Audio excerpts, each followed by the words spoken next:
Welcome. My name is Kirsten Greenwich. I use she, her pronouns, and I am the playwright in residence here at Company One Theater. I'm Africa Sayla. I use they, them pronouns, and I'm Company One's New Works producer in residence, supported by the National New Play Network. Before we get started, we'd like to begin by acknowledging that Company One Theater produces work in Boston, the ancestral and unceded territory of the Wampanoag, Nipmuc, and Massachusetts people. We affirm that it is important to understand and honor the history of the Indigenous land that we occupy, while recognizing this acknowledgement is insufficient and does not undo the legacies of violence and displacement of Indigenous people. We continue to take steps towards a future of decolonization and reconciliation.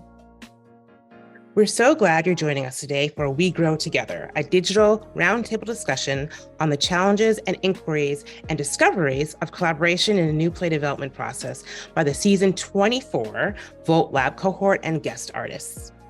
This year, we worked with early career playwrights and dramaturgs, learning best practices for giving and receiving feedback, nurturing the creative spark, and bringing a new project from early drafts through to workshop and showcase. We Grow Together is a case study that centers the importance of collaboration and its impact on collective and reimaginative storytelling. This season's Volt Lab shares their reflection on what they have learned in the process so far. We've also invited Diana O, Gab Reisman, Megan Sandberg-Zakian, and Nambi E. Kelly into an in-process conversation with the Volt Lab pairs, exploring the ways that writers, dramaturgs, and collaborators can work together. Tonight, we invite audiences and artists to work together in redefining what it means to be a collaborator and use art as activism in Boston and beyond. Thanks for being here with us today. And now, we grow together. Thinking about that on the way over, like capturing conversations about collaboration is actually like an incredibly political and important act to sort of pull back the curtain on what does it take to make something. So I don't know if that frames anything for anybody, but that's sort of what makes me excited. Yeah, should we just sort of dive in? Maybe if we start with pair by pair. Yeah. What are you working on? And what is the play and what is the process of it? And we'll start over. We'll start over there. We're facing you right there. So you're first. Oh! What are we working on, Wenxuan? What are we working on? We are working on a play that is written by Jupiter Lei, and it's currently in process. It's discusses themes of belonging, family, home, displacement, and it's about someone who is trying to figure out where they belong and what does it mean to feel at home in this place in Dorchester, Fields Corner specifically. That's so good. That's so good. I wasn't expecting all that, but it was good. But I expected that because you're so long. Yeah, and I think that's what it's about. That's what it's about, and the process has been. Unlike anything that feels really like expected, I think a lot of times when I think about like play process and writing it, you like present the play, dramaturg, work together, juice it up, and like feels very academic and feels very very formal. But the way that Wenxuan and I've been collaborating on this play is really just like it's the mind. I think I really love characterizing it as that. It's really just like let's just get on the same energies. Yeah. Let's just talk about our lives. Yeah. Let's just talk about like our values and how we feel, and then naturally these things come up and say, oh my goodness, this is what I want to do in my life. This is what you want to do in your life. Oh my goodness, let's play it out and play, or let's try things out. So it's just getting closer as human beings, really, and with that feels like we set the most solid foundation to do everything else. It feels like I feel very powerful in this trying to do everything, because it's like it's not just the play that we're not like I'm not begging for the play to come. I'm working with you to like live as human beings in the world, and then we create naturally. So that's been our collaboration. True collaboration. Yeah. That's so well said. Oh. I know, but I think we're done.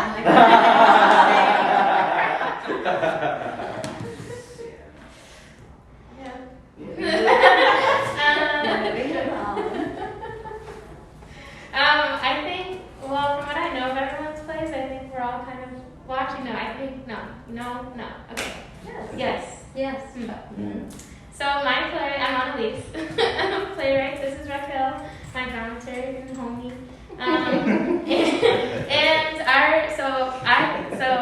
The play that I have, the first draft is done.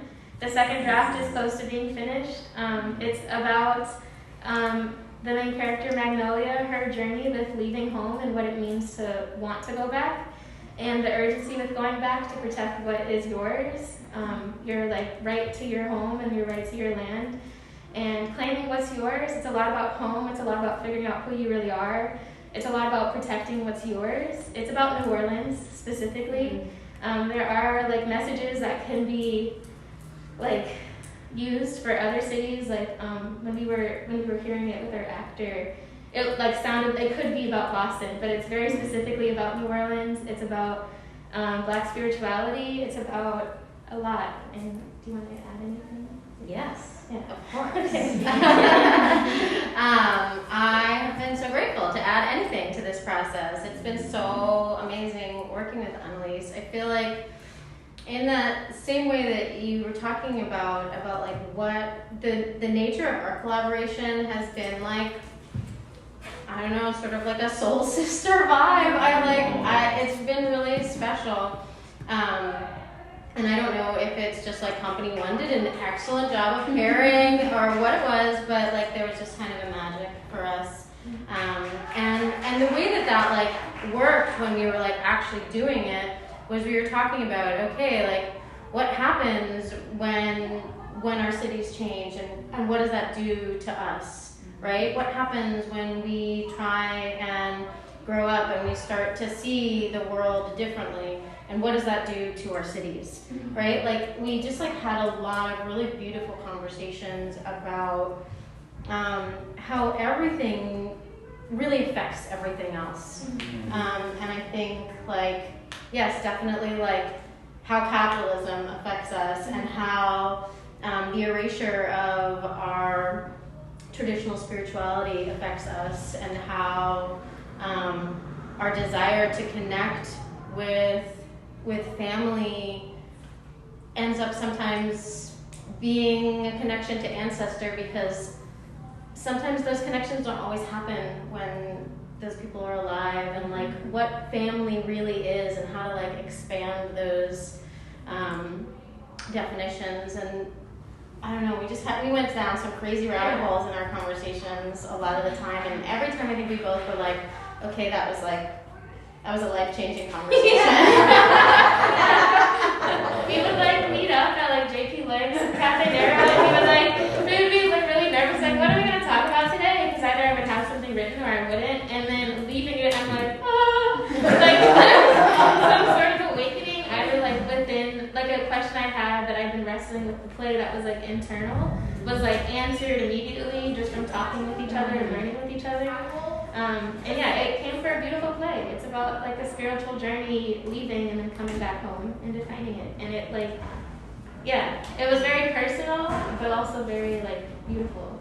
Because it's so personal, it touches that place where it becomes universal. Like it is about any city. It is about any person that needs to leave to find themselves. Yeah. It is about that process of getting to know yourself within. And it is about coming home and how terrifying that can be. Yeah. Thank you. Our next pair. Yeah. So I am Guyana Khanigan. I'm working on a play that is currently untitled. It is about a pair of cousins dealing with the aftermath and care of their grandmother as she begins to pass away due to Alzheimer's. It's a story about an Armenian family dealing with the generational trauma that comes with that specific immigrant experience. And it's been in process really since, I want to say 2018, and it's been picked apart and put back together, and now I think it's being put back together for maybe not the last time, but close to the final time.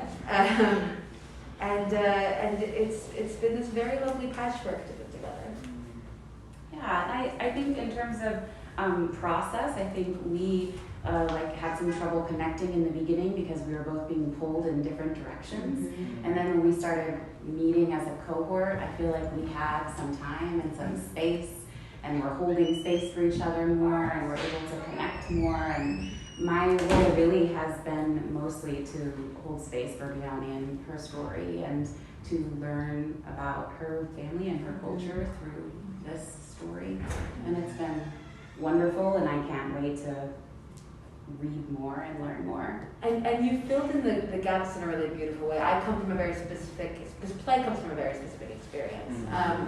And it is that as an intentional thing. It comes from a very, I'm not narrow, but there's a very direct influence from a very specific culture, the members of which will know and recognize elements of it. And so I come from this very set point of view and looking for more influence, more perspective, and Julianne's done a really beautiful job of bringing in research and outside influence and inspiring the things that this play has needed to be the joyful thing that it wants to be, but that I, sitting in my little hole typing away at my computer, can't always find immediately. And so when, for many months, it was like stagnating in the back of my brain because it just would not come out, and we were able to reconnect. That is what pulled it out of its dark recesses. Yeah, I think we really hit that sort of magic place when we had that conversation about how you don't want it to just be a trauma story or a story about tragedy, that there has to be some joy because there are more stories out there for the Armenian culture.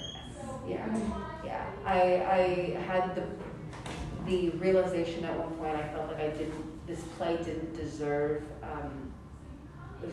the heaviness it was getting. And I was trying to think of other versions of the story I'd seen told.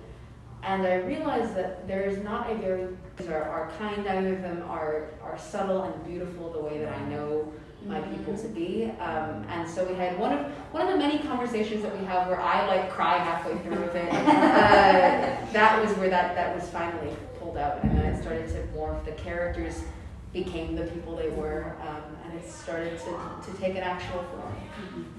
That's beautiful. Thank you. All right. You two. Sure. My name is Fabiola. I'm a playwright. The piece that I'm working on is entitled Hope More. It is about the protagonist, well, they're both protagonists. Two characters.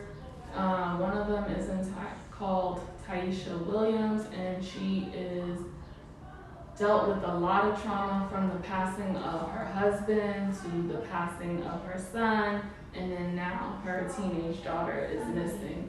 And so she's seeking therapy, and the reason why I wanted to tell this particular story is because I feel like there's a stigma associated in the Black community with going to counseling. I come from a Haitian household, and I actually wanted to get into psychology as a career path. And my mom's like, who's gonna come talk to you about their problems? That's what people go to church for. You take it to God. We don't tell people our problems. And I feel like the notion of a strong Black woman and carrying everything and not having an outlet to communicate with was something that was on me heavy. And so I wanted to tell this piece, and it essentially takes place in the therapy office between Taisha Williams and her therapist, Hope Moore. And so it kind of deals with the sessions of grief. The work is still in progress. I'm still working on it, but we've had some conversations about what the counseling sessions would look like, because there's trauma involved with it. Some of it is a little heavy for me to work on, and so the process for me writing certain scenes has been a little delayed, and I'm the type of writer that I like to write everything in chronological order. And so I'm like, I won't touch scene 5 without having scene 4. But if I'm struggling with scene 4, now I'm just at a stumbling block and I haven't touched anything since. And so we've had some conversations about possibly writing with the end in mind and starting from the end and going back. But yeah, I think a lot of our process is like what direction do you need to write in, or what do you need to know in order to flesh out those scenes. So as a collaborator with you, I brought a lot of questions, and that's been a lot of our conversations. It's like, well, have we considered this? What do you think of these characters? And asking very specific things down to like, are these characters married, or do they have kids, or like, what are their attitudes towards certain things? And I think we're still in that discovery phase of who these characters are, but it's really nice to be able to dig deep and just figure out what the characters are, and with the scenes that you do have written down in mind, instead of trying to make it a grief about, or sorry, trying to make a play about grief, being like, what aspects of grief and trauma do we see in the scene already, and how to play those up. So those are the conversations that we've been having so far. and one thing that I will add is you provided like a mood board or some sort of what the therapist's office looked like, and I will say that visually helped me. And so like when I'm writing the scenes, I usually have that picture in like a separate tab, and I'm visualizing where would Taisha be sitting, how would she be laying on the couch, would she be standing next to the bookshelf trying to avoid the conversations that are being had. And like I never considered that. Like in working with someone, the fact that we could bounce ideas off of each other, I was like, it'd be cool to have like a depiction of it, and then the next thing you know, I have this, and then I got some statistics on it, and I was like, whoa! She was like, I got some statistics on kidnappings and people who've gone missing, and black girls who've gone missing versus white girls who've gone missing, and things of that nature. And it's like, wow, all of this information is at my hand, and it makes it easier for me to write, because then I'm not doing all the legwork with the research and all of that other stuff. So that was very helpful. Thank you. I want to sort of, one of the things that sort of always strikes me is that as a playwright, you take this like deeply internal, very personal, fragile creature, and then you go, okay, you take it. So I love, so I want to think about like how you start. Where do you begin this process to say, here's my fragile little creature, please don't hurt it, but I'm trusting you. Were there any conversations you had or anything you put into place to kind of frame that out or begin that process? And this is you don't have to go in order. I feel like if you have something. I'm only always looking at them because it doesn't hurt my neck. I think with me and Raquel, or I'll speak for myself, and you'll build off of it. Is that because my story, like, it came from a very deeply personal place and an urgent place of like protecting New Orleans. I definitely, like, when the idea for the play came into mind, it was like, I need to do this right now, and I'm the only person who can do it. And I was coming, like, it was kind of like my life journey where I'm at, except it like diverges in a different place. And so when meeting Raquel, we really just like talked about who we are and the journey that we've been on personally. And we realized, or I thought that we had very similar paths, and Raquel was just in a more advanced version of it. And so it was like we were mostly like getting to know ourselves together, and through knowing each other, the play came out. Because it is from a deeply personal and like it's a journey. And during like our conversation with Alana, like she said it perfectly. It's like the hero's journey, but spiritual and about New Orleans. And it was just like because we took the time to nourish our relationship and to know each other, like the play just came very naturally. Yeah. And so I didn't have that feeling of, oh no, don't touch it. I was just like very happy to give it to Raquel. But I do remember, for me,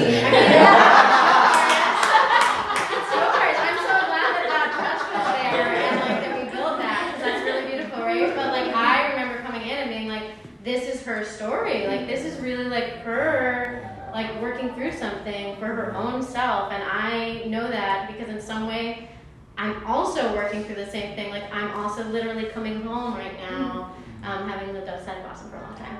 And like, so it was personal for me too. Yeah. And I did feel like I was very careful with both of us. You know, like we talked around the tender spot for a long time before we like got into the deep place. And that was really nice.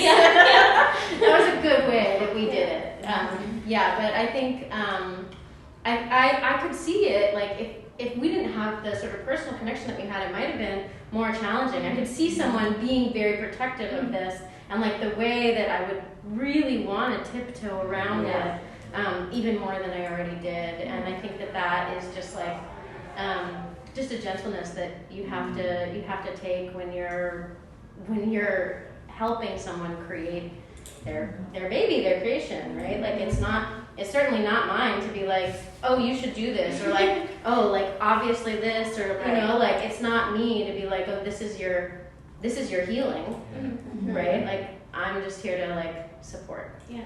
And there were definitely moments where Raquel like knew the answer to some of the things I was wrestling with, but like gave me the space to find it.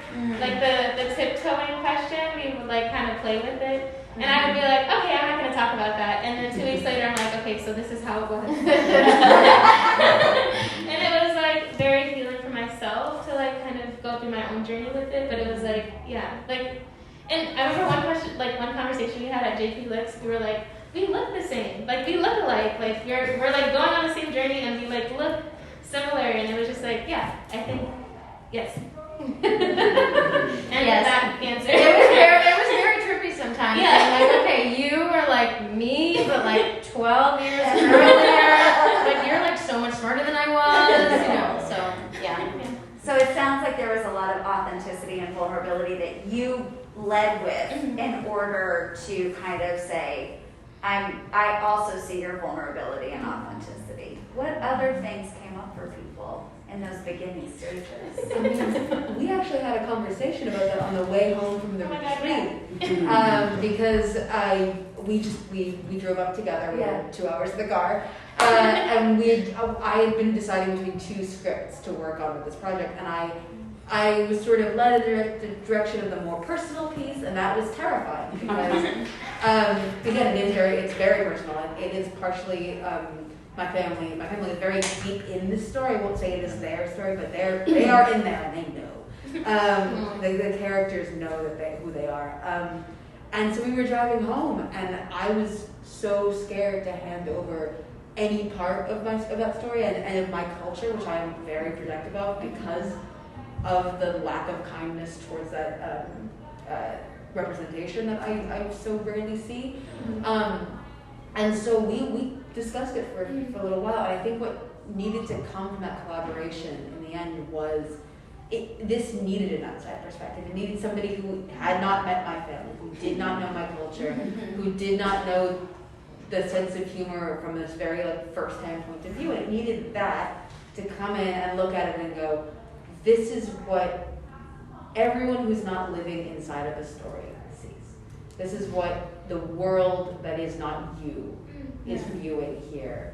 And let's take care of it and almost protect it a little bit further, because at the center of the story is this fragile thing. That fragile thing goes nowhere. So let's build something around it that can weather the world, and can be seen, so you can eventually let it go and let that fragile thing be safe in somebody else's hands.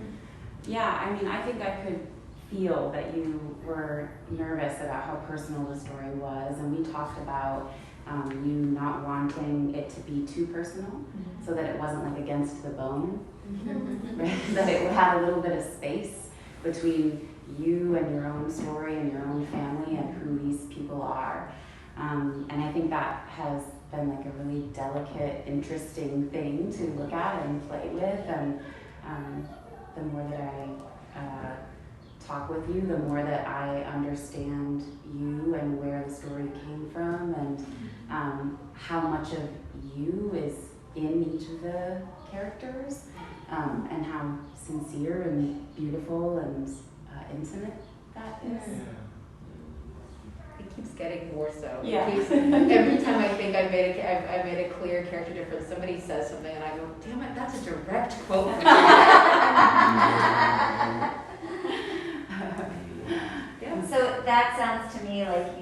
you sort of had to kind of say, I will open the door to this. And you understood that it was It needed a time. gentle I had to give it process. time. Yeah.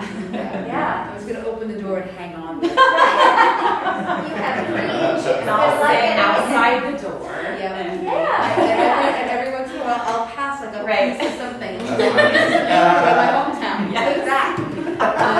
Because there was a fear about, I also am just overly protective of my culture, my language especially, and so writing this play is, I would say 90-10 English and Armenian. There is Armenian in it.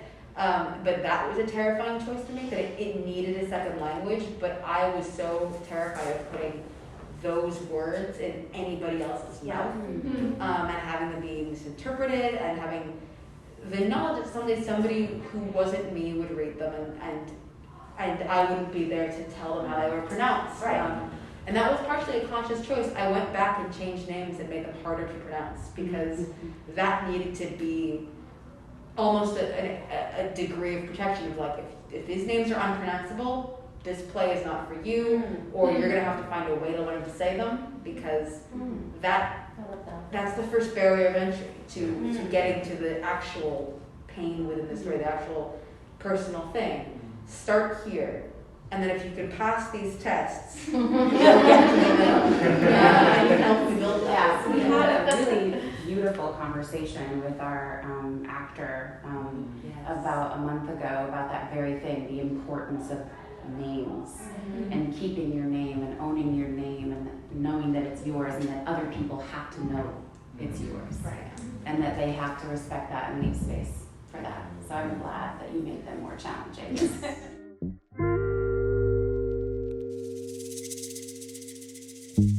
I guess I'll start by introducing the play a little bit. This is a story about, it's a three-hander, if you will. It's a story about a pair of cousins who are dealing with the aftermath of their grandmother's Alzheimer's diagnosis.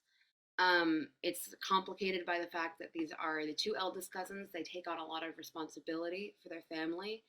And their grandmother is an immigrant from Baghdad of Armenian descent. And this story is about them navigating the generational trauma that comes with being an immigrant of the Armenian diaspora.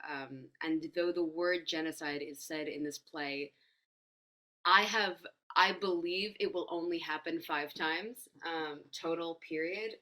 That is the overhanging sort of fear of this story, the lasting cloud over the story. There's these two cousins are trying to navigate their personal lives and balance that out with what being part of their family means to them. And so that's the best way I've been able to describe it so far. It keeps coming back to that. Unless, Julianne, you can sum it up much more succinctly than I can, because I'm all over the place.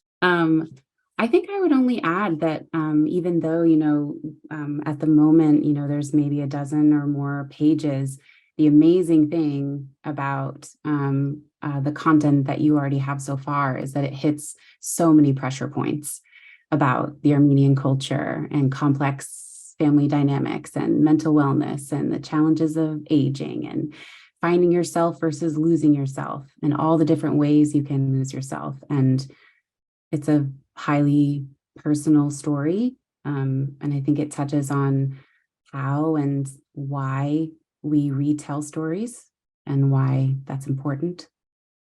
Yeah, it's definitely the structure of this play is very much a one continuous conversation. It moves in and out of memories told by their grandmother as she sort of moves in and out of lucidity due to her illness. And so it is, despite the incredibly heavy subject matter, a joyful piece, I think, and a funny piece. And unfortunately, the pages that Julianne is talking about are some of the heavier ones. But the stories being told try to be happy ones. And so that is the battle that is being fought with this piece, is that stories about Armenian people are very rarely kind to Armenian people, and if they are, they are sad, and they mean to impart a great amount of weight, um, which is exhausting to sit through. And so that's where I'm coming from with this piece, trying to tell a story that is joyful as well as meaningful in whatever way that could be. Awesome. It sounds great. I can't wait to read it, see it, experience it. Thank you. I guess we can. I might just segue into a question I had personally, because because of this whole joy aspect of it. I believe very strongly in joyful theater and theater that is kind and funny as well as truthful.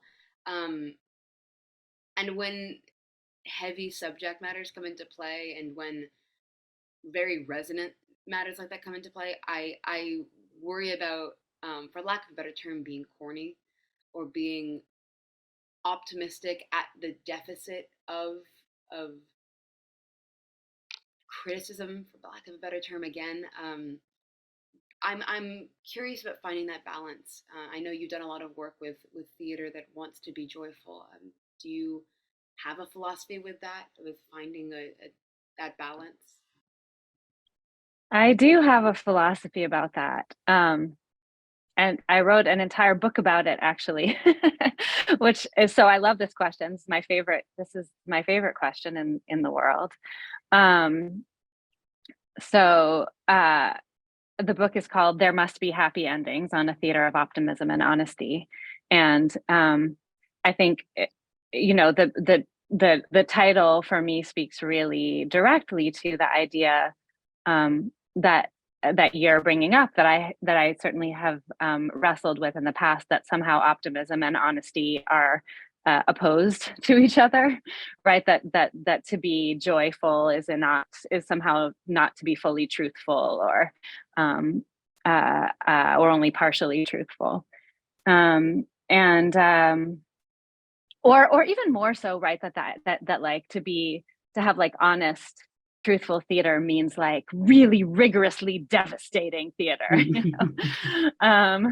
which, especially as an Armenian person, I can relate to. And then my family is half Armenian, half Jewish, so we got the double genocide punch going on. Got it. And so, but I think actually my mixed heritage is part of what informs my philosophy on the question you just asked. So I can see on the two sides of my family what it looks like to come from a storytelling tradition where the stories of genocide and loss and grief and violence and destruction have been really fully seen and heard and witnessed on the Jewish side, and where those stories have been denied and obscured and untold and unseen on the Armenian side.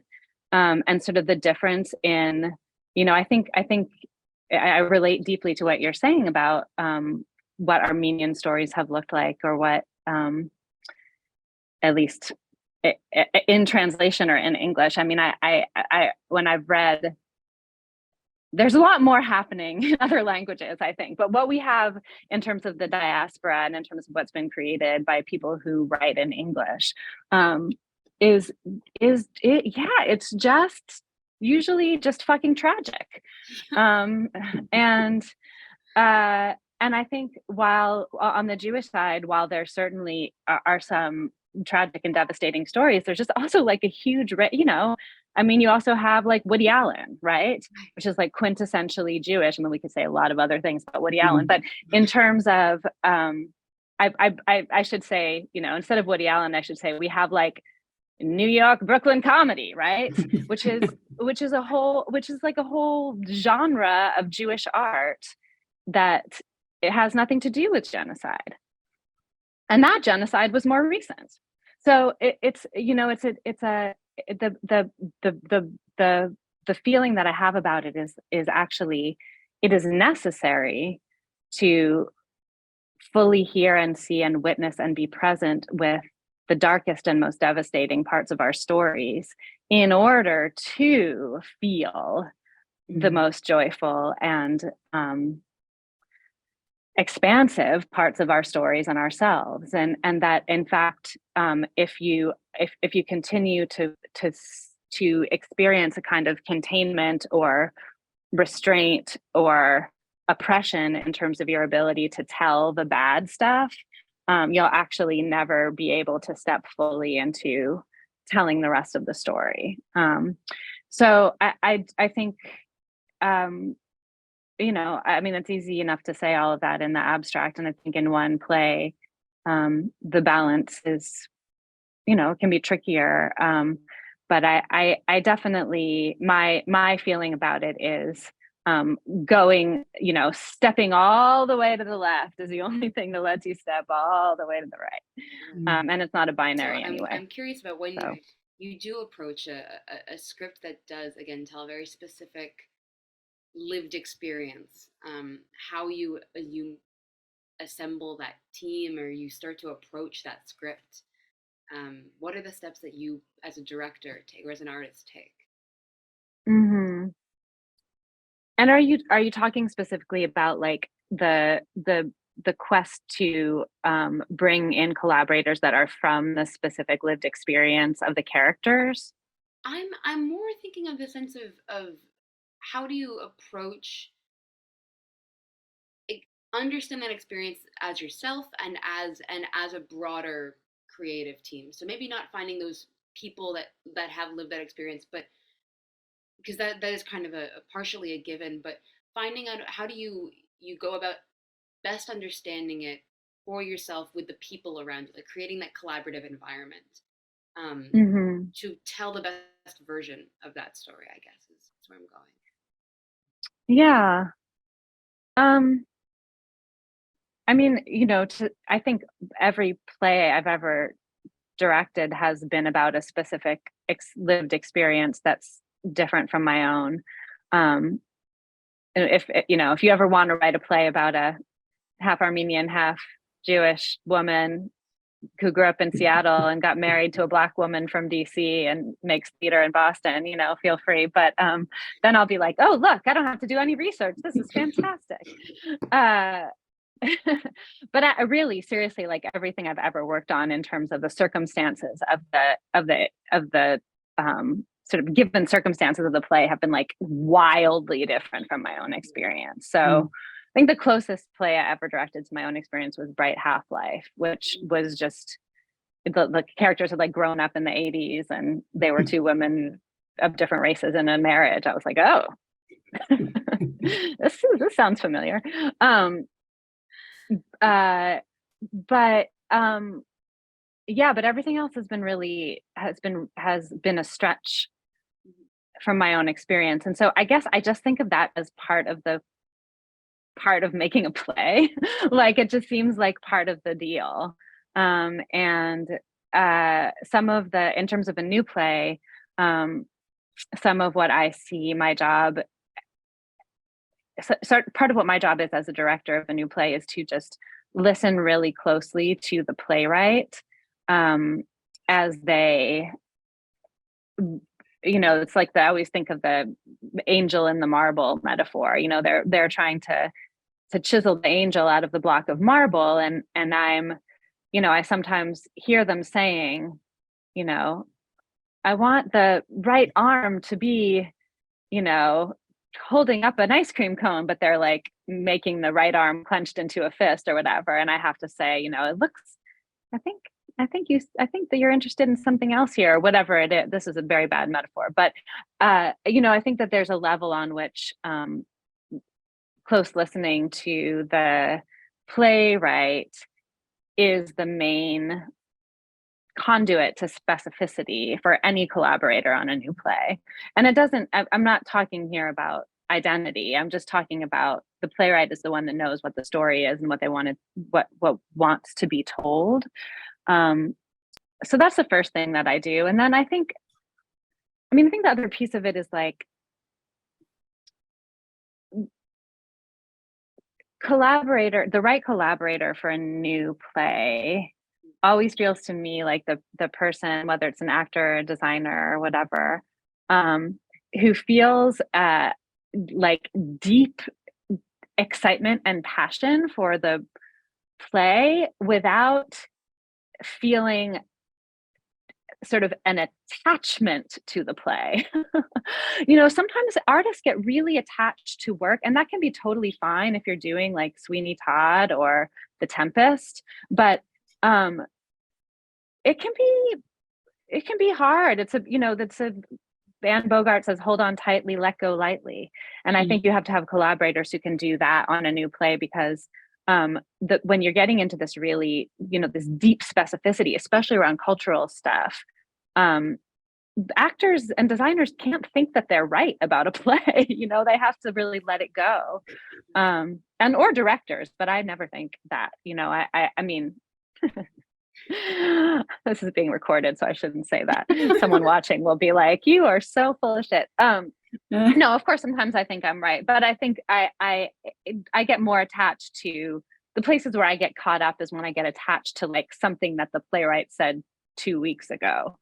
And I'm like, no, this is what you want it to be. And the playwright is like, I have changed my mind, So, yeah.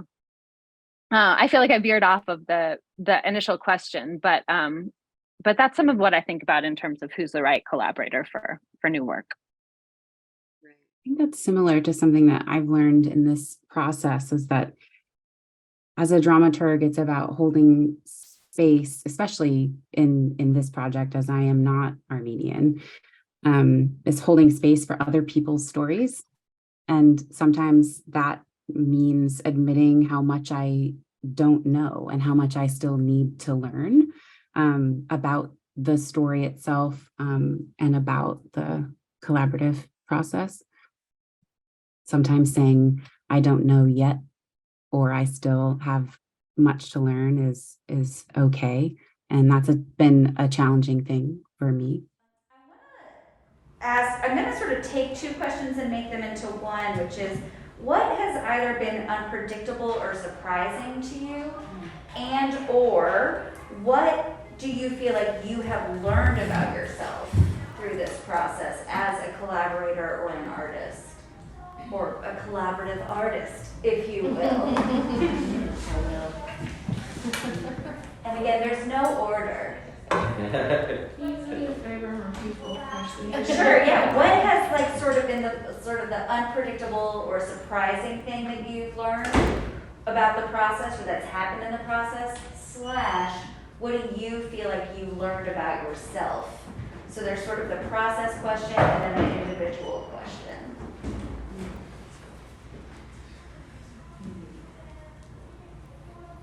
It's tricky. I think I've always known I'm an isolated person, which is maybe not always conducive to collaboration. Like I said, I sit in my hole with my computer and I do this for hours on end. And so I've learned that I need to surface every once in a while, and that constant, pulling myself out of that place, surfacing to give pages and receive conversation, and to go out and see other work, and just to constantly come out of that creative space and enter a different one. I needed to build that balance, and I didn't have it before. I was severely blocked before, and through this collaboration, I think I found a bit more of that balance. It's not quite settled in yet, but it's definitely, it's a more mature process, and it's what I needed. So it's coming. It's out there. Anything else about sort of what surprised you?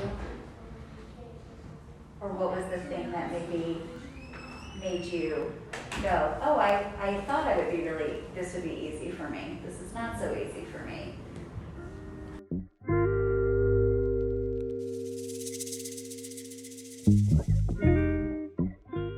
What would you say is the sweet spot for, like, when you're working with someone, you're like, okay, so we did these 2 shows together, but now we're not collaborating anymore, or like, like how do you break up? Yeah. If it's like dating, then there's breakups, right? Like how have you personally managed that? Oh, it's hard because I'm always the one who's broken up with, not because I'm terrible, but because like I'm just, and in my general, like in my romantic relationships, I'm always the one who's like, it's still working, it's still working, it's still working. Why are they ghosting me? You know, so like I'm bad at leaving or the party early. I want to just like be there till the very end. Yeah. So I'm usually the one where people are like, yeah, no, we're not making another show together. I'm like, it wasn't so bad. I was a little, I did have like a lot of tension headaches during it, but that's fine. That's all the time, you know. That's like, normal. That's normal. It's normal. It's normal. Yeah. You just, I mean, I think you have to find ways to love each other that doesn't involve working together. You have to be like, I still love you, even if, and there have definitely been times I did break up a collaboration this last year. And because I was like, I love you as a friend, but I don't think I want to make the show with you. Like, I don't think we're suited. We're just not suited, you know, and that was actually way easier than I thought it would be. I was like really dragged my feet for a long time because I just didn't know how to tell the collaborator. And she was fine. She was like, yeah, totally, we should do it. And I'm like, oh, good. Yeah, I think it's just, are you asking like, what's the best way to break up with a collaborator, or like the most graceful way?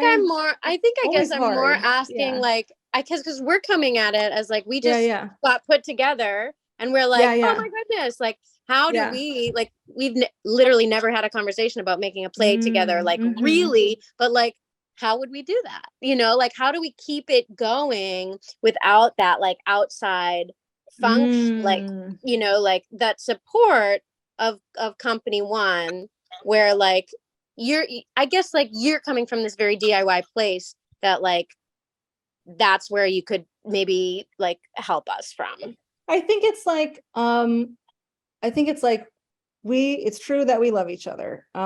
It's also true, you know, I think it's like setting out like what you want for the collaboration. So you're like, I know I want to work with you again. I know I don't want to make a play by myself in a basement. That sounds like a lot of work. I know I want some sort of institutional support, you know, so let's write some grants together. Like, let's go and see what the opportunities are, what the sort of calls are. And then like, I'm working on something right now, which is like two different collaborators, actually. It was a composer that I worked on with one project who I absolutely loved, and Katie Bender, who I've worked on with all these immersive shows. And Katie and I had a version of Alice in Wonderland that it was a commission. It was a massive play. It totally like, we were like broke us, you know, like it gave me like tension headaches, and it was miserable making it. But that was like 6 years ago. I've totally forgotten all of this. And it wasn't honestly, it wasn't working with Katie. It was working with the company that commissioned us. It was like just a lot of like every single thing we asked for. They were like, no, that's impossible. That's impossible. And we're like, you asked us to make this immersive and you're literally not letting us immerse it anywhere. So I don't know how we can't use a sidewalk, you know, because like a biker might be on it at some point. This is insane. So so we're taking that, which was a very large show, which it needed like because it moved audiences around, it needed all of this cast and tech and staff support. And we're making it into like a 6 or 7 person musical for young audiences with this composer who I've worked on other projects, who I love dearly. But we are like, you know, both the composer and Katie have young children. They don't want to make a play in a basement. You know, I am trying not to make plays in basements as much anymore. Although I have nothing against it, it's just like, it gets tiring. So we're in the process of writing an application for the Olney, which is like has like a week of well-paid support, you know, and usually I find that, and this was the true with working with Rachel and Katie on the thing that we did after Alice in Wonderland, which was a much more personal, stripped down show. It was just the three of us performing in it.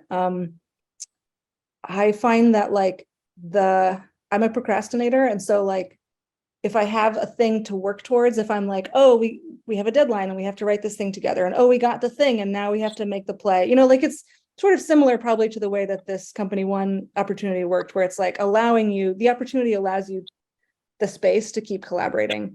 And sometimes it's hard because that, you know, Avi and I have been trying, Avi is the composer that I love. We've been trying to finish this other musical for years, and we'll get like shortlisted for everything and then not get into any opportunity. And we're like, I guess this gets delayed another year because we don't, you know, I'm just like, I just have to make the time and write it because we, you know, are just running. I feel like it's been sitting on a shelf now for so many years. So yeah, it's hard. I mean, I think at the base of it is is knowing that you want to work together. Rachel instituted something in our rehearsal process that I found massively helpful, which you might do, it sounds like, is like checking in and checking out every rehearsal.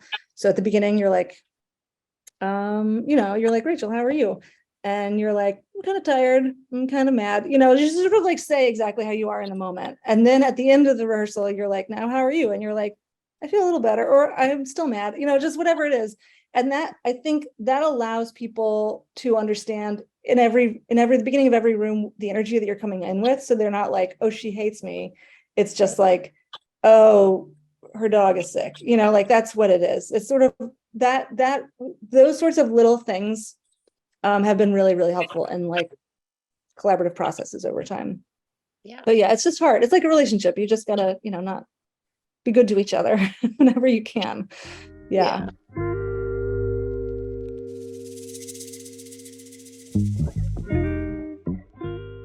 Of like I'm always interested in the call of like why bodies and like spirits and like souls meet. And I just think, I know this is like this right now. I also feel that way for both the ways that you both stated, just the magic and the intimacy and the sacredness of this space right now.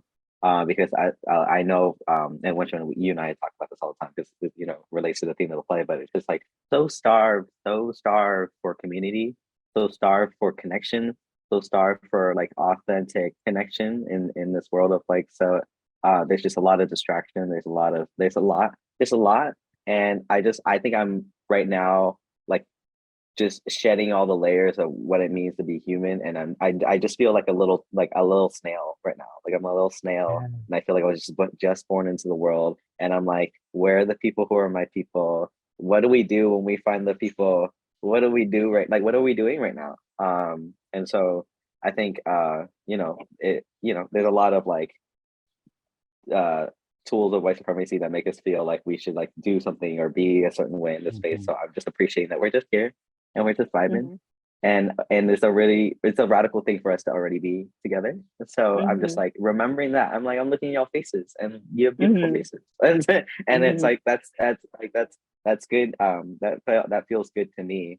To like being connected, because you both carry so much history and life within you. So it's like showing up to that. So I think with all that, I still have the same question of like what do you do? Like what do we do?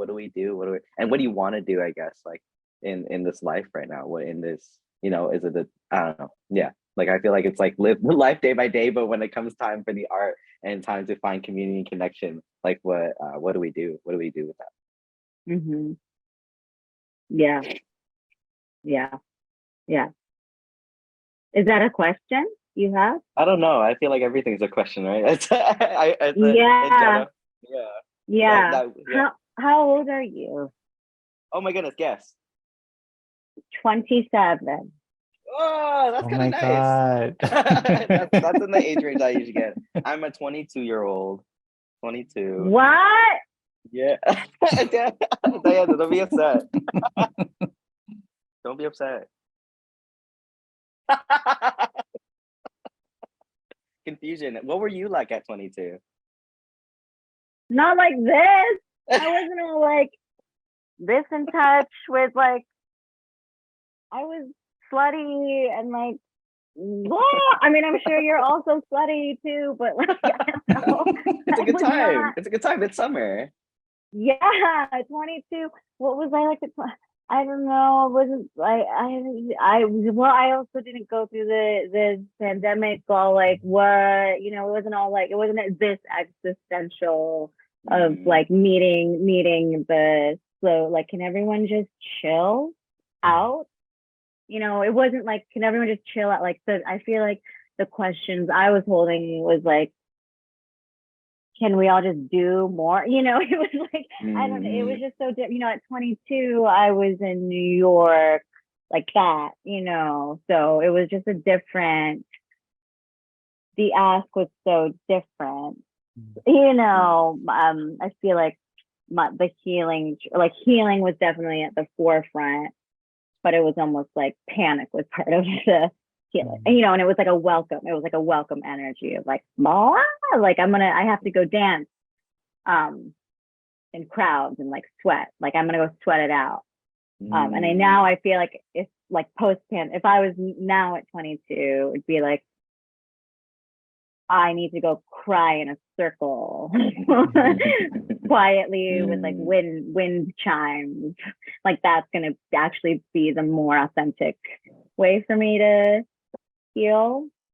But knowing that like my authentic way for me to heal at 22 was to dance sweaty, like, and I would never take that back, you know. And I feel so immensely passionate about like healing and making art are one and the same. Like there's just no separation. And the people who are so hardened and don't say that, and I just feel like it's such a lie, you know. I'm just like, it's just like I just don't believe them, right? And even if they're like sitting there and they're saying like it's just this French, you know, I just feel like, okay, so that's where that person is at to protect themselves, you know, where they need to be at in order to get through to like get their, you know, I don't know, to get their like work done so they can collect their 4,000 a week paycheck or whatever.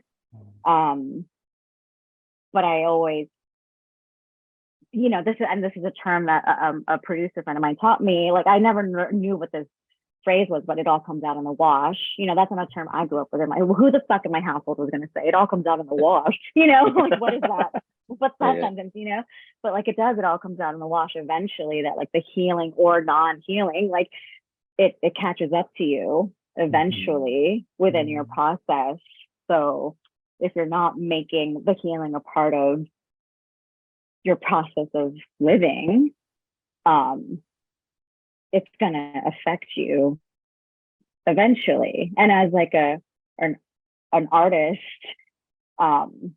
creating like from your personal experience and like from literally like how you observe the world, you know, it's because it's not just about like, let me sit down to like express how I observe the world. It's also giving yourself the permission to be like, aha, let me even give my body the permission to sit down and feel comfortable, to sit still and not feel pulled, to be bothered by anything else. You know, where I have the time to actually like put my phone away and not feel obligated to do anything else. That sounds like such a major service that we like all, regardless if you're an artist or not, we can all do that for ourselves. And make it a choice to do that. I'm so interested in that, like, because and in the process of Wenxuan and I like creating this play together, we're trying to find meetings, and we were like, let's meet up.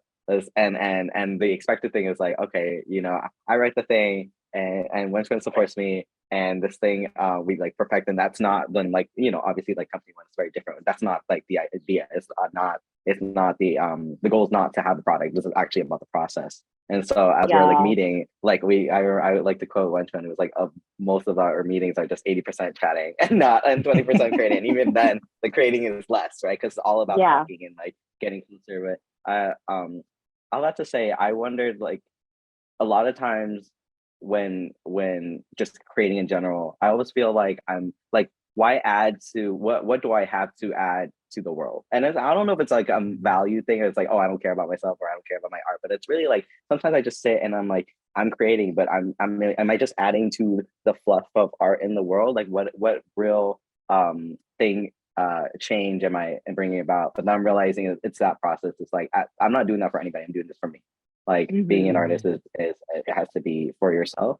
But I wonder, like what's your balance of like doing that artistic work for yourself, but also like trusting your vision. Like you're like, okay, well, this is for me and by, for, and with me. Then like, do you create art that makes you like that's enjoyable, or is it really solely a mode of expression? Like, I guess, like, yeah, how do you feel like, how do you trust that vision? You're like, okay, I'm creating something, and it's meaningful enough for me to actually do it. I'm a big believer in the like keeping that short list of 3 people, like if I have 3 people on this list of like this art is for these 3 people. And as long as I'm making it for these 3 people, I'm good. As long as I'm making it for this one person, because this is the person that wants me to win. This is the person who believes in my full-throated expression, even in my safety, and I want and I'm just trying to feel safe right now. Like I'm just trying to feel I'm just trying to reveal something and feel held. So that sometimes it's not always that. Sometimes it's like I just want this person to have fun. I just want to give them a good time. And it's not about making sure that like that, banker has a good time. Like, no, I'm just trying to make sure that like my friend Jessie, who identifies in this X amount of ways, and we all have that friend who identifies in this X amount of ways, who probably has a certain way of identifying, right? Fill in the blanks here. This space is for them. And knowing that like that friend Jessie also has a bunch of other like queer trained sex therapist friends who like need a space. So it's actually keeping it really intimate intentionally for me has been the thing. And the acceptance of like I'm not going for global stardom. Like the whole thing of like the awards and the whatever, and they're like, I may never be a winner of like X amount of things. And that's okay. That's not necessarily what I'm trying to be understood by and as,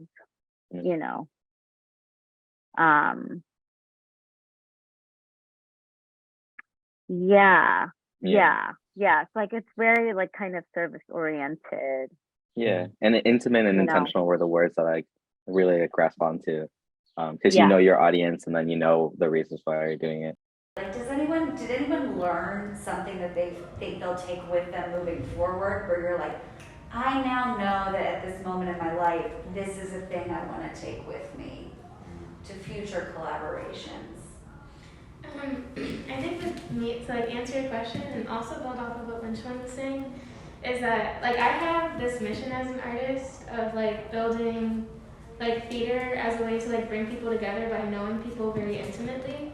And it is like very process heavy, and like I have like my education is in theater and anthropology, but it's very like built on like, oh, you have to have a show up and like you just have to get information from people. And so like my mission was just kind of like, I'm sick of that, and I want process. Like I want to know people intimately. I want to know if I'm directing, I want to know my actors. I want them to tell their stories through the script.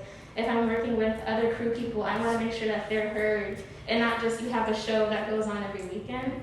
And I think this like Vote Lab like kind of reassured my mission as an artist that like not only is it valuable, but like it's actually happening, and like to have this conversation is like something to show for it. Like that when you actually pay attention to process and you get away from product and whatever, that something beautiful is still made.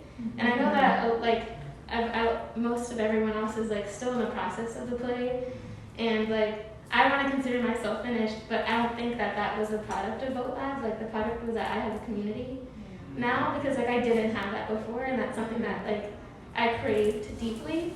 It was like I like moved to Boston, I was like, I know nobody and I have no opportunities because I know no one. And it's like I feel like everything in Boston is like you have to know someone, you have to be connected, you have to do this and that. And like I didn't have that, and I craved it, but not for the sake of like getting the next opportunity, but for the sake to like talk to people and to know people and for them to know me. And so this like process was very beautiful because like I have the 9 of us, 10, 11 of us. I have us, and like I'm very proud to say that I know everyone here, and that like it's just it's been beautiful because I feel reassured also like as a person, like I'm not alone in Boston. Like I have all of this. So yeah. Yeah, I would just say, like, similarly, having had this experience of being a dramaturg and having it be so different from what I had previously before experienced as dramaturgy, kind of like what Wenxuan was saying, like it was never like a soft, nice, collaborative thing. It was like a little not so nice. I just remember also being like, what does this dramaturg do? Like, why are they telling me? Like, who are you? Like, there was definitely like a power over structure happening in my past experiences with that.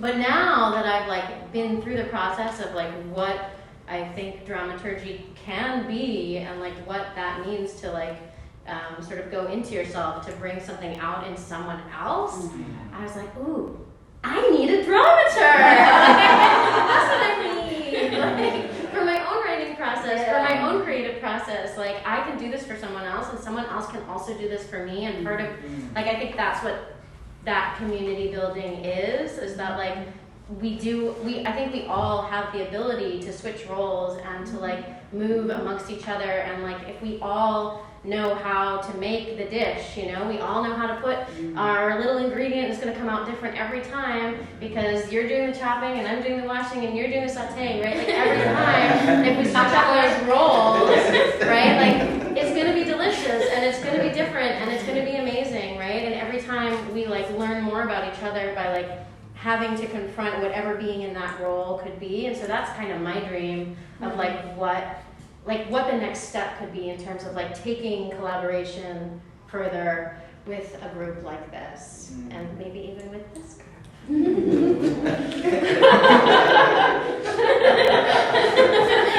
That's just a very subtle hint.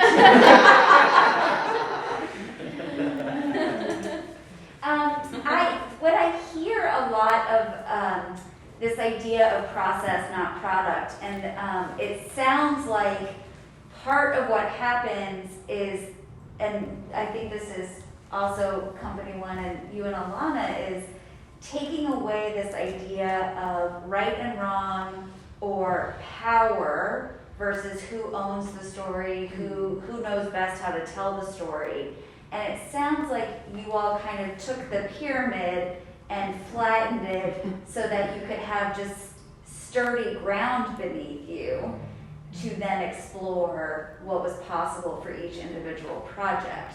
And it's interesting to hear how that, it might have looked different for each group, but finding that way so that you could focus on the experience of not just the play, but the collaboration that's happening live.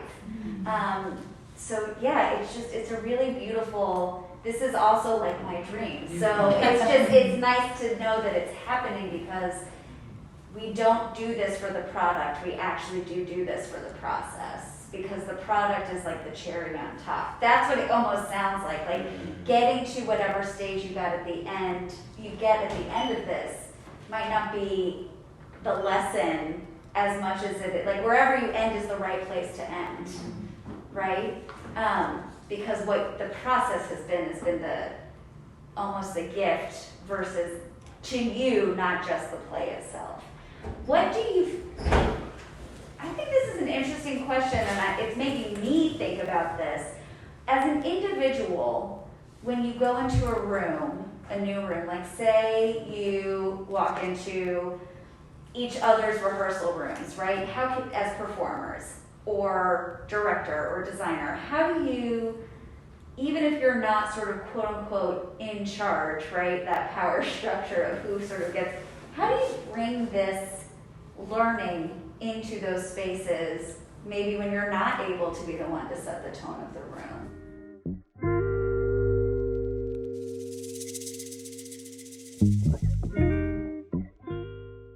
So I am currently working on a play entitled Hope More, and Natani has been working with me as the dramaturg. And essentially in this play, there is two main characters. One of them is named Taisha Williams, and she is dealing with a lot of trauma. She recently had her daughter who is about 14, who's missing. And then prior to that, she had the passing of her husband and then the passing of her older son. And so with all of this constant trauma, she decides to finally go to therapy. And so the play is over the course of several therapy sessions. Her therapist is a Black therapist named Dr. Hope Moore, hence the title. And basically we learn about Taisha's trauma and struggles through these therapy sessions. And one of the biggest reasons that I wanted to write this play is because I feel like there is this mentality of the strong Black woman and having to kind of carry all of that, all of the world's problems on your shoulders, so to speak. And I am of the Haitian descent as well. And so I remember in undergrad, I wanted to study psychology. And initially my mom was like, what do you mean? Like, who's going to pay you to talk to you about their problems? Like, that's what we go to church for, take it to God. And like, there's this stigma, I think, associated with seeking therapy in some parts of the Black community. And I wanted this to kind of shed light on the importance of having those conversations. Beautiful, beautiful. It's a two-hander? Yep, two-hander. Sweet. And is it a one act, two act? Musical? It's right now, it's looking like a one act play. I'm in the middle of still working on it. I have like the drafted ideas, and part of it is the struggle with wanting it to be authentic to what a therapy session is and trying to conduct research. And Natsani has been helping me with that aspect as well. Just conducting research and finding out grief counselors, what are some of the discussions they have during the therapy sessions, and making that authentic to the experience. Because the goal is that the audience almost is like in this therapy session as well. And I don't want them to go away from the session not realizing like what are some of the things that might play out in an actual therapy session, especially if you're dealing with trauma back to back like that. Wonderful, wonderful. It's a really great idea. I love it. Thank you. I love how simple it is. I love how you've cast the audience. So the audience is in the session too, because people will empathize and feel and connect in a way that is really quite poignant. So that's wonderful. What was your, I hear you about like I wrote down to break the strong Black woman biomythology, right? Like what was your inspiration outside of the impetus for it? I'm so curious. So like I said, I grew up in a Haitian household. My mom is a single mom. And then just some of the family members that are all Black women, like they just take on the world. And I don't know if you're following what's going on politically with Haiti, and those sort of things have been happening for years. And like, I've never seen her cry. I never see her talk about her problems. Like what I said earlier with her taking it to God, I hear her pray a lot. She prays constantly, but it's like, sometimes you need to talk to people too that can talk back to you in that moment. And so that was part of the reason why I felt like it is a necessary piece. And especially when you feel like you've lost all of these people. So for instance, now Taisha is essentially alone because she lost her husband, she lost her son, and now her daughter is missing. And so it's like she has essentially no one to talk to. So like, what does that look like? That was part of the inspiration in wanting to do this. Beautiful. So really what you're penning is sort of a balm of healing for your mom. So it sounds like that's beautiful. Your project is super grounded in something that matters. You know, it's like a soul calling, which I love. So many plays, they're like, somebody trying to do this or do that, or it's agenda-based or whatever. But I love that this is about the evolution of a soul and the souls and an evolving spirit. I love that. And it sounds like the two of you have a really high functioning, wonderful, symbiotic relationship, which I kind of envy. Like, I wish I had me a dramaturg. Because so I will say that that for me, like a dramaturg is essential. I studied dramaturgy in undergrad. I went to DePaul for undergraduate when it used to be a really good theater school. It isn't now, but it really used to be. But a dramaturg to me is essential, and a dramaturg that has the research knowledge that can give you, hey, did you think about this? Hey, did you see this article? It gives you a nice packet, and also how that parlays itself into new play development as you're drafting. Like, to me, that's the ideal. In every project I work on, I have always asked for that. And the more projects that, the more commercialized projects become, the less familiar they are with the role of a dramaturg, the more they're threatened by it, and the more that producers just don't want to pay for it. And so I'm in a position where, because like you, I have discovered that is essential to my process. I literally have hired people. I'll be like, hey, where's my book of dramaturgs? I got a little bit of money. Can I kick it to you to read? Give me some research. And that's what I've been doing when producers aren't as generous as, the ones that you're working with now, and don't understand that you have to center the artist, and you have to center the playwright, and you have to give them what resources they need. I mean, I got fired from a job because I asked for a dramaturg, So you're into the collaborative process. Absolutely. Yeah. It's essential to me, essential, because as writers, we can only like turn over ideas so many times in our head, or even like the time it takes to do the research, right? Like, I'm working on a project right now. I asked for a dramaturg. They did not give me one. And they're fussing at me about why is it taking so long to get the script? I said, because boo, I'm doing all this work and all this work. I'm doing the work of 2 or 3 people because I don't have a researcher, right?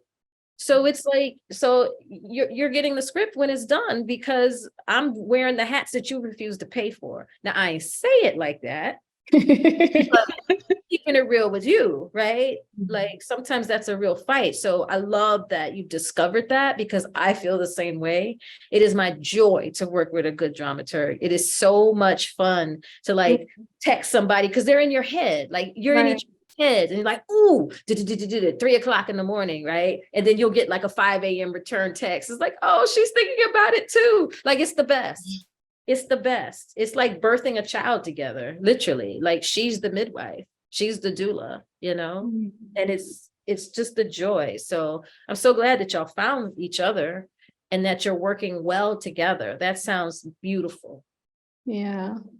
In terms of when you're working on your script, you kind of spoke a little bit about the collaboration with a dramaturg and wanting a dramaturg, but like, what kind of things do you typically consult if you're consulting stuff on your own, and like, how do you draw your inspiration? How do I draw my inspiration? Well, I'll say when I collaborate with somebody like a dramaturg, typically what I ask for is I'll ask for like, and I hope this is answering your question, like a research packet. Like, I'll say, tell me everything about this subject. Tell me everything around this subject. Tell me, if it's based on a real person, I need to know what time of day they were born. What's their birth sign? Do they like cornflakes or cream of wheat for breakfast? Like, I like all of those sorts of details, almost like the way an actor builds a character.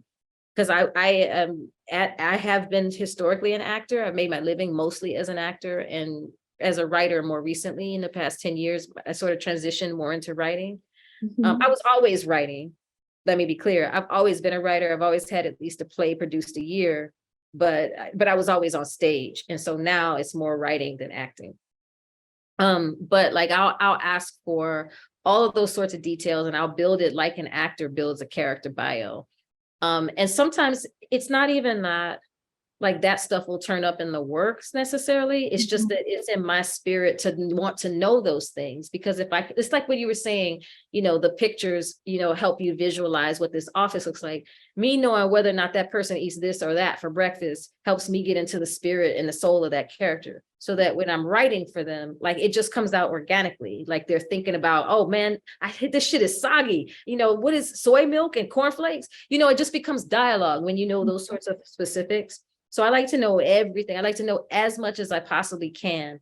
And I like to inundate before I start writing. And in terms of what inspires me, it depends on the project. Sometimes certain things will pop for me at certain times in a project. Like, so sometimes it might be too early for something to sort of be like, oh, yes, that's the answer. It might take me a minute to get there.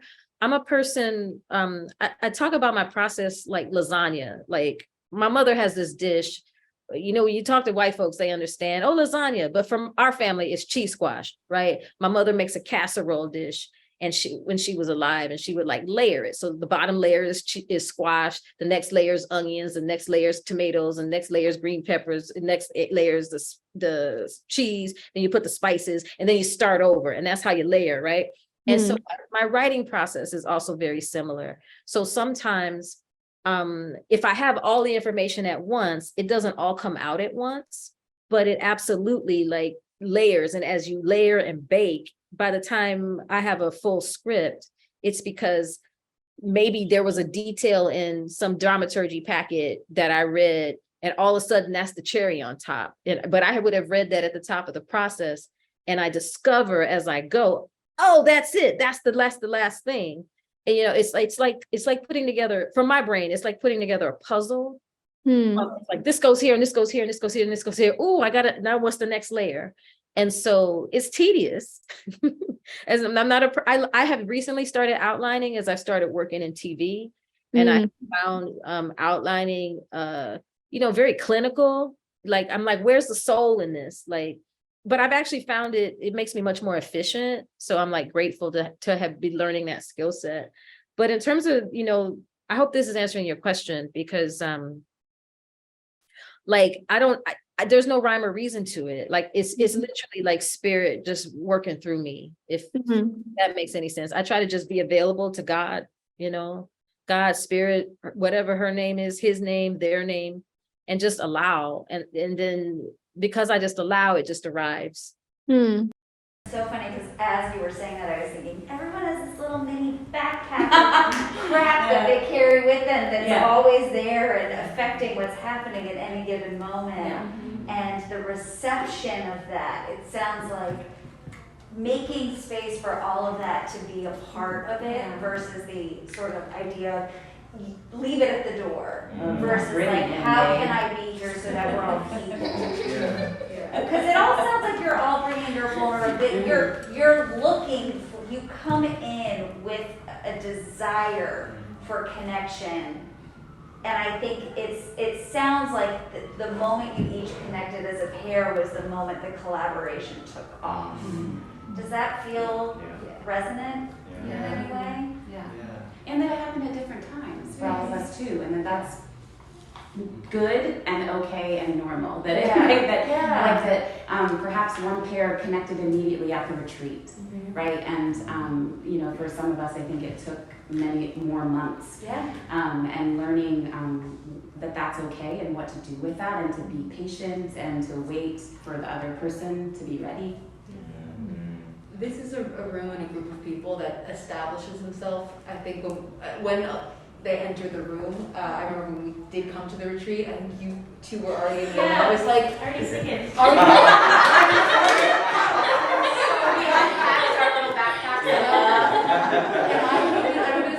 didn't have my glasses on, so I could not see either of you.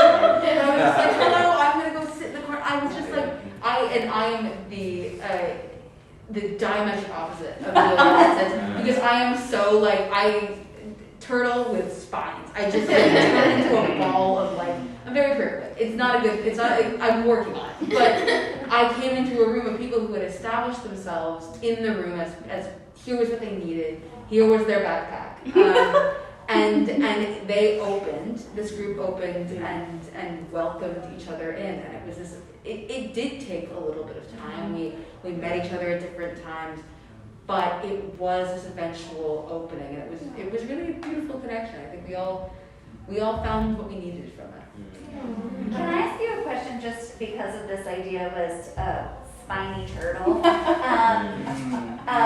What was the moment where you thought, I can do this, I feel safe enough to change, or to approach this with maybe my head out of the shell? Sure. I there's a bit of a paradox there, because I am very protective of my thing, and for many reasons, but I do really look for that connection. I want to find out what theater does for me. And I was having the same sort of, I think, struggle Wenxuan was having at the time, which is that I've been mad at theater since before I graduated college, but college didn't help with that. I've been mad at theater for a little bit, and so I was at this point where I was like very much stuck within myself, but desperate for connection, desperate to find that hand, that whatever it was, to be able to share that. And so when it was extended, it took a moment for sure to feel that I was safe, but this is a room of people that makes you feel safe. So it didn't take long. Yeah, I think. Can I add something? Yes. Okay. I think also what's really special about this group is that we were all like yearning and longing for a deeper connection. That it made it intentional. Like it was an intentional space of we're here to connect. And like for me, I don't know if any of you read All About Love by Bell Hooks, but you should. Like I think it's like she says, like when you come into a space with a love ethic, and love has the possibility to bloom, and that's the closest that as humans we can get to paradise. And I feel like we were all kind of equally, at least I was in that space of like, I want to approach things with a love ethic. I am approaching things being vulnerable, and it made something so powerful from it. And that it was because it was intentional. That's like how we got here. Yeah. Beautiful. An enormous thank you to all the artists who helped create We Grow Together. You can find more information about the Vote Lab cohort and guest artists in the event via the links in the chat. They are working towards a better future, and we hope you'll join us in this work.